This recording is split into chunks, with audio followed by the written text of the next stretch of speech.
Omaly dia nisy ny filan-kevitry ny gouvernemanta sy ny filan-kevitry ny ministra androany dia nanotatra ny mpikambana eo anivon'ny gouvernemanta ny mahakasika ireo fanapahan-kevitra izay nivoaka tao anatin'izany filan-kevitra izany.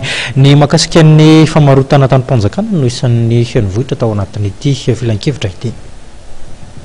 Anao tombana ny tany fanana amin'ny ministera isan-tsokajy ny fitondram-panjakana. Anton'izay namoana ny fanapahan-kevitra ampiatoana ao anatin'ny enim-bolana ny famarotana ny tany-panjakana araka ny tatra nataon-dramatory Joasy Eleonora ministry ny mponina. Misy tany-panjakana izay misoratra affecté zany amina androm-panjakana hoy ao teo na amina ministera sy ny karazany izay ny zavatra mampalahelo dia rehefa tena zoviana akaiky zany le izy dia fa tsy ampelantanany reny androm-panjakana sy ministera reny ihany koa.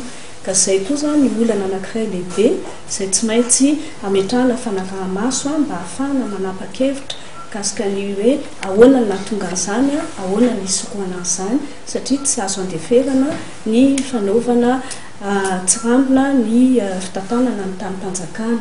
Ny mikasika ny hoe famarotana tany-panjakana ny vahiny fa tsy ny vahiny ihany fa amin'ny ivelan'ny fanjakana zany efa ela no nandraisana fepetra amin'ireny ary efa azo lazaina hoe mandeha mendalana ihany ny fanatsarana mikasika an'izay.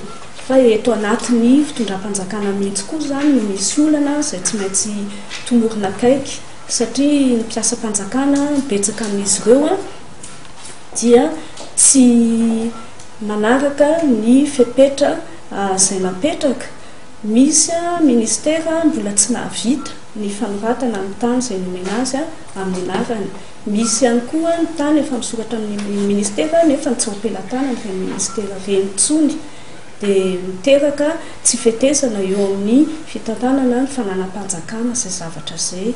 Ka noho izay anton'izay dia nametraka mihitsy zany eo amin'ny ministera-panjakana hoe alao aloha ahato tanteraka izay mety fifampikarahana ny resaka fananantany dia atao le inventaire araka ny voalazako teo dia ho hita eo amin'izay hoe aiza sy aiza ny fipetraky ny tany-panjakana azo angity amin'izao fotoana izao.